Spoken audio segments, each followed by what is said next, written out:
L'idée, c'est d'essayer de faire en sorte que chacun puisse avoir accès à une nourriture de qualité, saine, en quantité suffisante et abordable.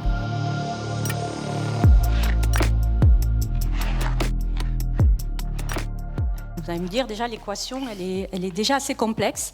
Et là-dessus, on va rajouter tous nos objectifs de bien commun appliqués à l'alimentation, c'est-à-dire il faut qu'elle soit respectueuse de l'environnement, donc du climat, de la biodiversité, des sols, de l'eau, et, parce que ce n'est pas suffisant, on va rajouter une dimension qui est aussi économiquement juste et qui permette de rémunérer chacun et qui soit également conforme aux attentes des consommateurs. On travaille beaucoup avec INRAE, avec InVivo, on fait beaucoup de recherches ensemble, avec des fermes pilotes, notamment pour démontrer que ce qu'Adizora est possible, c'est-à-dire que d'engager l'agriculteur dans une transition sur le long terme. Vous ne pouvez pas dire à un céréalier, demain, vous arrêtez les céréales et vous faites des légumineuses, parce que dans ce cas-là, il va dire, autant que j'arrête mon métier, puisque j'ai plus de revenus suffisants pour financer mon exploitation.